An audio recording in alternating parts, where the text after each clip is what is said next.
Everyone, good morning. আশা করি তোমরা সবাই অনেক ভালো আছো, সুস্থ আছো। আমরাও কিন্তু বেশ ভালো আছি। আমি রত্না, আমার এই ছোট্ট পরিবারে তোমাদের সবাই অনেক ভালোবাসা, অনেক ওয়েলকাম আরও একটি নতুন ব্লগেও। তা আজকে হইতেছে সোমবার। তা এখন ঘড়ি কাটায় সময় হইতেছে গিয়া সেটা সকাল 8টার মতো। ঘুমতে উঠছি আজকে 7:22-এর। ওইটা সেটা জল আইছে না, বইয়া রয়েছিলাম বারিন্দার। তো বাবু কালকের যে জলটা ছিল, তারপরে সবসময় তো মা জল স্টক করে রাখে, তো এখানে জল স্নান দান সারলো। আমিও ফ্রেশ হয়েছি, ফ্রেশ হয়েছে এখন জল আইছে, বইয়া রয়েছি। মা গোবরে রান্নাঘরে যা কালকে রাত্রে জল খরচা হয়েছে, যে বালতি তারপর বোতল সব কিছু আগে বরবো, তারপরে তো গিয়ে বাসন ধোবো। বাবু দোকানে যাইব। তো এই যে মা টিফিনও রেডি করে দিতেছে, তো দিকে বাসন বাই করে রাখছি আমি বাথরুমে। এইটা আমি ধোবো। মারা বলছে তুমি বাবুরে টিফিন দাও, বাসন আমি ধুই। মা ওই যে ঘরের জলটা উঠাইলে তারপর হইতেছে গিয়ে সেটা আমি বাসন ধুইতাম। রাত্রেবেলা আছে না, আমরা এখানে বাসন ধুয়ে রাখা যায় না, যেহেতু রাত্রেবেলা ঘরের ভিতরে জল বেশি একটা মা খরচা করতে চায় না। মানে মনে হয় অনেকদিন যেন তো জল আর না আইলে 3-4 দিন জল আয় না, তখন এই যে জলগুলি মা স্টক করে রাখে বা বালতিতে বইরা টইরা রাখে, এইগুলি দিয়ে চলতে হয়। তো এই কারণে মা না খুব সিনসিয়ার জল রয়েছে। এরা একটু এদিক সেদিক জল হইলেই মার মাথা গরম হয়ে জায়গা। তো এই কারণে আমরা ওই সাপ্লাই থাকতে থাকতে সমস্ত কাজ বা সাইরেলা, স্নান পূজা যা আছে সব সাইরেলায়। আর আমি বইরি চেয়েছি দেখো এখানে ওইখানে দাঁড়াই আসছিলাম, গান শুনতেছিলাম আমি আর মা। তো এই যে ওখানে আইলাম, ভাবি নাকে ইন্ট্রোটা দিয়ে আস্তে আস্তে কাজ শুরু করি, কারণ একবার কাজ শুরু করলে আর ইন্ট্রো দেওয়া হইতো না। আর আজকে আমার সম্ভবত একটু বাবার বাড়ি যাইতে পারি, তো ও কিছু যাইব। তো দেখি ও যদি যা ওর লোক একটু রওনা ধরবো আর কি, যা আমরা যদি লইয়া যা। তো চলো, থাকতাম তো না, যাই আয়ে পড়বো আর কি। তারপরে এক নজর দেখে এলাম আর কি। তো চলো এদিকে যাই, গিয়ে দেখি মা জল বড় হয়েছিল, তারপরে আমি বাসন টাসন ধোয়া শুরু করি। কাজে হাত না দিলে শেষ হইত না। তারপরে এই যে উঠান বাড়ি ঝাড় দিতাম, মানে পাতা টাতা বইয়া খুব বাসে একটা অবস্থা। দেখো উঠানের অবস্থা কি দেখতে পেতেছ। আর কত তুলসী গাছে মানে কোনো অভাব হইতো না। মা তো অনেক সময় যে সময় জঙ্গল হয়ে জায়গা বেশি হয়ে পরিমাণে তুলসী গাছ হয়ে জায়গা, তখন মা এগুলি কাটতে নিয়ে ফালা। মানুষরা কয় যে তুলসী গাছ নেও আসলে তোমরা লাগলে, কেউ নিতে রাজি না, তার আগে পরে নিমু আছে এইসব কর। আর আমরা দেখো পূজা দিবার লেগে তুলসী গাছ নাই, তার মানুষের কাছ থেকে মাইকে তুলসী আই না, তারপরে পূজা দেওয়ার লেগে এই হইতেছে ব্যাপার, বুঝছো। থাকলে দেখবো আমরা সেই জিনিসটার মূল্য দিতে জানি না, আর না থাকলে দেখবো মানুষের কাছ থেকে মাইকে কিনে আনি না, সেটাও কিন্তু আমরা এই জিনিসটা আনি। এই হচ্ছে ব্যাপার। লয়ে যাবো আমি এখান থেকে 4-5টা তুলসী গাছ নিয়ে দেখি যদিও হয়। সববারই নেই, কিন্তু যাইতে যাইতে নষ্ট হয়ে জায়গা। এবার আবার নিমু। চলো কাজবাজ শুরু করি। ওই যে বাসন রৌদ্র উঠছে প্রচণ্ড। চলো আস্তে আস্তে শুরু করি। কালকে রাত্রে প্রচুর বাসন হয়ে গেছে, কারণ যেগুলি ঘরের মধ্যে যে সিঙ্কটা আছে এইটার মধ্যে কিন্তু আমাদের কোনো ওই যে ট্যাপের লাইন বা জলের লাইন নাই। তো ওই যে এখানে একটা পাইপ লাগানো আছে এক্সট্রা, যেইটা ওই যে সাপ্লাইটার পাইপের আগার মধ্যে লাগাইলে অল্প একটু করে ঘরে জল যায়, বেশি না। এই জলটা দিয়ে যেন কম বাসন হইলে ঘরের মধ্যে বাসন টাসন ধোয়া যায়। ঘরের যে বালতিগুলি আছে এগুলি মা বইরা রাখে, মানে একটু একটু করে জল যায়, বেশি একটা স্পিড হয় না, যেহেতু নিচের থেকে উপরের দিকে যায় একদম জ্বালানোর উপর দিয়ে, তারপর কিন্তু সিঙ্কের মধ্যে যায়। এই পয়েন্টটা করা হয়েছে না আর কি। ওই যখন আমাদের রান্নাঘরটা করা হয়েছিল, আমাদের বিয়ের আগে এই রান্নাঘরটা করা হয়েছে। এত তাড়াহুড়া করে সেই রান্নাঘরটা করা হয়েছিল, এই কারণে সমস্ত কাজ কিন্তু কমপ্লিট হয়েছে না। তো এই যে এই কাজটা যে কমপ্লিট হয়েছে না, করতেছি কইরা কাজটা কিন্তু নিচে পড়ে গেছে, এখন অব্দি আর করা হয়েছে না। যেহেতু আমরাও বাড়ির থাকি না, বাবুও সারাদিন দোকানে থাকে, এই কাজগুলি করার লাগে দেখবে একটা আলাদা মানুষের দরকার, যে একদম দায়িত্ব নিয়ে সেটা এই কাজগুলি করবো, বা কারা এই কাজগুলি করায় এই মানুষগুলিও তো টুকাইয়া বাইর করে একটা বড় চাপে। তো মার দ্বারা তো পসিবল হয় না এই কাজগুলি করার। তো এই কারণে এই যে এখনো কিন্তু এই লাইনটা করা হয়েছে না। তো যখন কম বাসন থাকে, আমরা এখানে থাকি না, তখন তো মায়ে এই যে সিঙ্কটার মধ্যে দইয়ালা।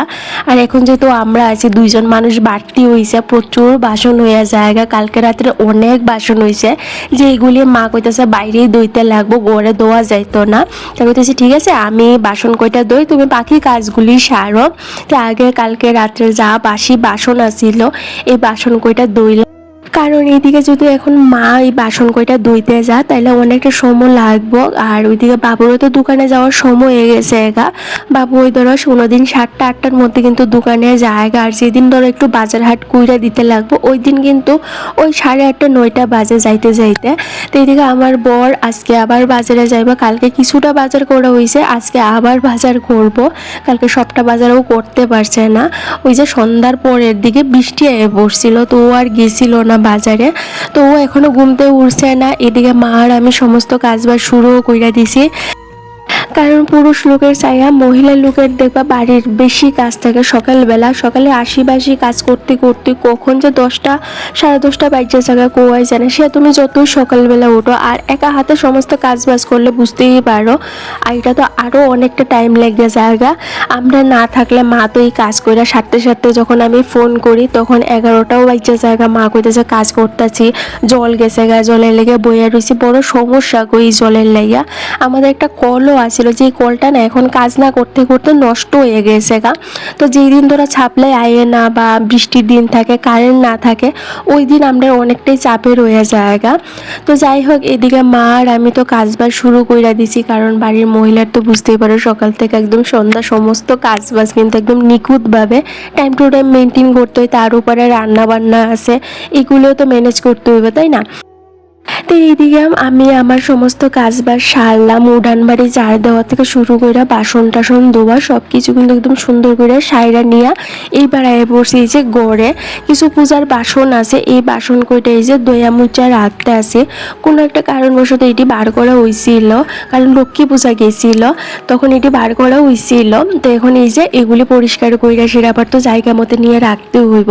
তো বাসন টাসন ধোয়া হইয়া গেছে গা, কিছুটা আর কিছুটা বাকি আছে, এগুলি পরে দমু।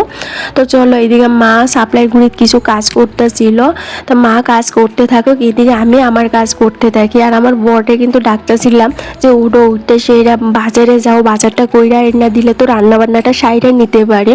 কিন্তু ও হচ্ছে আর একটু পরে উঠবো, কারণ ওই যে ওইখানে থাকলে তো আর এত ভালো ঘুমাইতে পারে না। সকালবেলা উঠতে সেরে ডিউটির একটা প্রেশার থাকে, ডিউটি চাইতে লাগবো। তো বাড়ি তাইলে একদম নিশ্চিন্তা মতো ঘুমাইতে থাকে। তো ওই তো মা ওইদিকে সাপ্লাই গুড়ির কাজ করতেছে। আর আমাদের না আরেকটা সাপ্লাই আছে, যেটা হইতেছে ওই যে ওই ঘরটার পিছে। আগে তো এই ঘরটা আমার কাকা শ্বশুরেরা থাকতো, এখন এরা এখানে থাকে না। তো কারণে এই ঘরটা ফাঁকাই আছে, একটা রুম ভাড়া দেওয়া আছিল। তো যে ভাড়াটিয়াটা আসছিল, ভাড়াটিয়াটা না ভালো আসছিল না গো, ভাড়া সময় মতো দিত না, 2 মাসের 3 মাসের ভাড়া একসঙ্গে দিত। তার সাথে তার ব্যবহারও বেশি একটা ভালো আসছিল না। আর আমরা বিশেষ করে ভাড়া দেওয়ার কারণ হইতেছে মা যেহেতু সারাদিন বাড়িতে একা একা থাকে, হঠাৎ করে যদি কোনো একটা দুর্ঘটনা ঘটে, একটা মানুষ নাই যে আমাদের ফোন করে জানাইব যে এইরকম একটা ঘটনা হয়েছে। তো ওই নিয়ে আমরা অনেকটাই চিন্তিত আছিলাম, তো এই কারণে আমরা ভাড়া দিয়েছিলাম। তো যারা ভাড়া থাকতো তারা ছিল একটা মা আর মেয়ে আর কি, কিন্তু তাদের ব্যবহার এতটাই খারাপ গো যে ভালো লাগতো না আর কি আমাদের কাছে। কিছু একটা দরকারের সময় যদি মা ডাক দিত তারা পাইতো না, তারা আরো উল্টা মার সঙ্গে তর্কে বিতর্কে জড়াই যেত গা। তো মা কইতাছিল আমার দরকার নাই এরকম ভাড়াটিয়ে, থাকতে ভালো তারা যাগা, আমি একাই থাকতে পারবো আর কি। তো যাই হোক, এদিকে আমি আমার সমস্ত কাজবাজ সারলাম, ঘর দর মুছা হয়ে গেছে গা, মারও কাজবাজ শেষ। এইবার চলো এসে মার সাথে আবার ঘরের পিছে যাইতেছে। মা কইতাছে একটু কাঁচা হলুদ তুলবো, ঘরের পিছে কাঁচা হলুদের গাছ লাগাইছিল আর কি। তো এইটাই হয়েছে কিনা মা একটু দেখতে যাইতেছে। তো এই যে মার পিছে পিছে আমিও রওনা দিছি যে মা কাঁচা হলুদ তুলবো।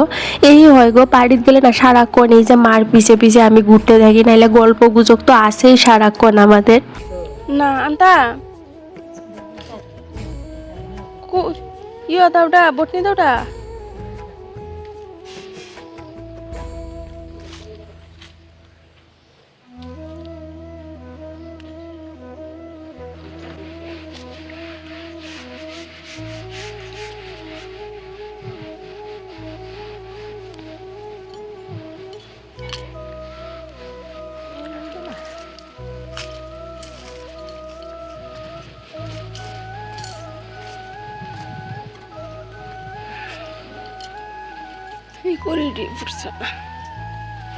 বাবু সকালবেলা দেখলাম নীল ফুল তুলসী দিদি কিতা করছে, খাইছে না ঠাকুরে দিছে কয়েকটা দেখলাম,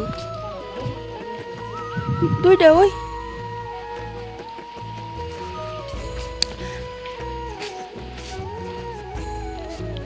সাদাটার থেকে ওইটা এই অপরাজিতাটা সুন্দর আছে। হ্যাঁ, আমরা বাড়ির লোক একটা বাড়িতে আছে, এই সাইডের বাড়িটা আছে, আর ছাদটার মধ্যে একটা বেড়া দিয়ে দিছে, এত সুন্দর লাগে, একদম নীল হয়ে থাকে গাছটা। শীত দুইটা তো ডেকটা দুইশো খিচুড়ি যে করবা ডেকটা, খিচুড়ি যে করবা ডেকটা দুইশো। এই যে আজকে এই ডেক দিয়ে খিচুড়ি হইব, এক ডেক কি। আর দেখো ইন্দুরে কি করছে, ইন্দুরে দাঁত কত জোর, ডেক পর্যন্ত কেটে লাইছে, কত জিনিস যে নষ্ট করছে ইন্দুর। যে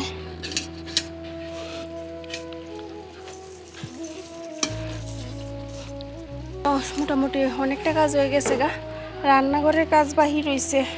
আজকে বেশি কিচ্ছু না, মা করতেছিলাম মাছ তরকারি করতাম, কিন্তু মাছ তরকারি করতাম না, বাজা আর মাছ ভাজা এতেই করবো, এলিকে কখনো করতাম না, আরও পরে করবো।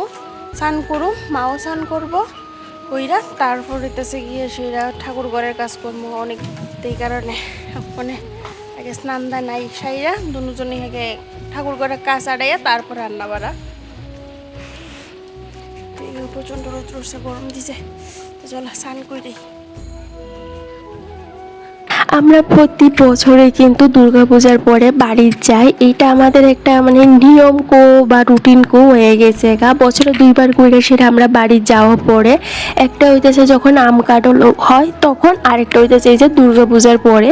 দুর্গাপূজার সময় বাড়ি যাইতে পারি না, কারণ আমার পরের সেরকম ভালো একটা ছুটি থাকে না, এত তাড়াহুড়া করে যাইতে লাগে আবার আইতে লাগে, তো এইখানে দুর্গাপূজার পরই আমরা বাড়ি যাই। আর শহরের এই গ্যাঞ্জাম না আমার একদম ভাল লাগে না। প্রায় 8 মাস হয়ে গেছিল আমি বাড়ি গিয়েছিলাম, আবার এই যে 8 মাস পরে বাড়ি গেছি।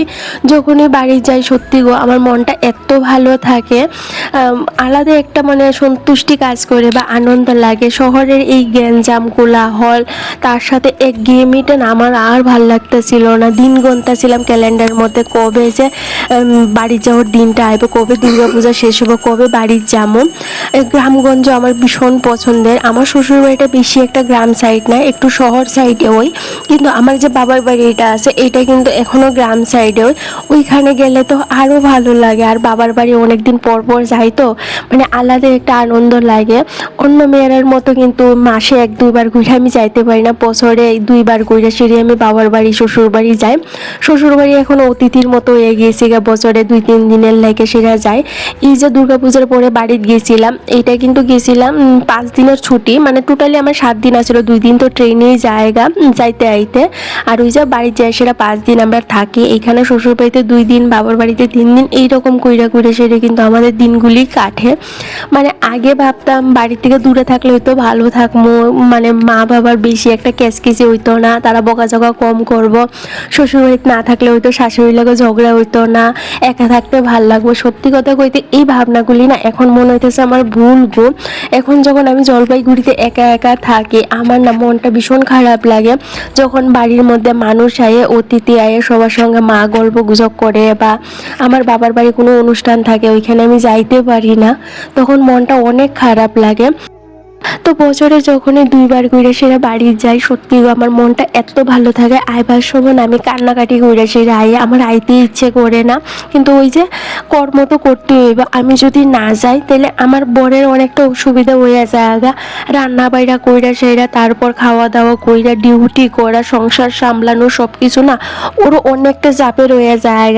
তো আমারও তো কর্তব্য আছে ওর প্রতি, তো ওই কর্তব্য থেকেই কিন্তু সমস্তটা, ওর সঙ্গে আই ওর সঙ্গে যাই।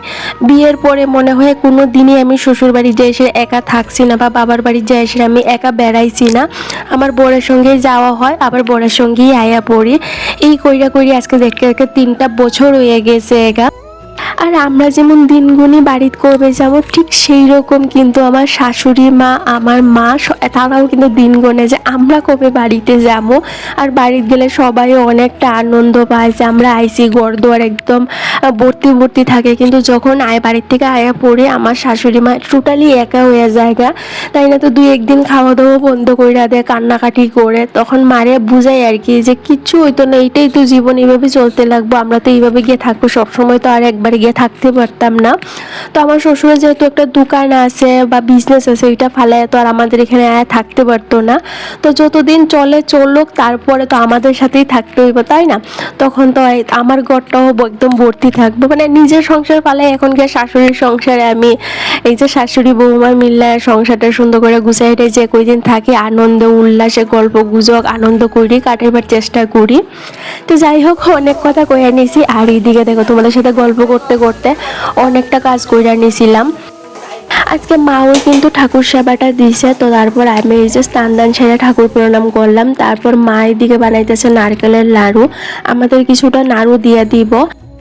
আমি বাড়ি দিয়ে সেরা যা ব্লগ শ্যুট করে সঙ্গে সঙ্গে এডিট করে সেটা শেয়ার করবো, এটা আমি পারি না। কে জানে, বাড়িতে গেলে না আমার সমস্ত জ্ঞান থাকে, আমি সবার সঙ্গে আনন্দ করবো। যে 2-3 দিন সময় আমার কাছে থাকে বা হাতে থাকে, এই সমস্ত সময়টা দিয়ে আমি সবার সঙ্গে গল্প করবো, সবার সঙ্গে ঘুরা বেড়া দিন কাটামো, আনন্দ করবো। এখানে যদি আমি মোবাইল নিয়ে বসে থাকি, তাহলে যেইটুকুনি সময় আমি পাই বছরে 1-2 বার, এই সময়টি আমার নষ্ট হয়ে যায়। তখন না আবার জলপাইগুড়ি যখন ফিরে আই, তখন অনেক কষ্ট লাগে। তা এই কারণে আমি ওই সময়টা নষ্ট করি না। তো আগে যতবারই গেছি আমি কোনোবারই কিন্তু ভিডিও শ্যুট করতে পারছি না, কারণ হইতেছে আমার মোবাইল নষ্ট আছিল, আমি ভিডিও শ্যুট করতে পারতাম না। তো এইবার যেহেতু আমার কাছে নতুন মোবাইল কিনছি, তো আমার এখন আর মোবাইলের কোনো সমস্যা নাই। তো ভাবলাম এইবার আমি বাড়ির যে সেটা যা করবো সমস্ত কিছু শ্যুট করে সেটা জলপাইগুড়ি লই আমো, তারপর আস্তে আস্তে করে সেটা তোমাদের সাথে শেয়ার করবো।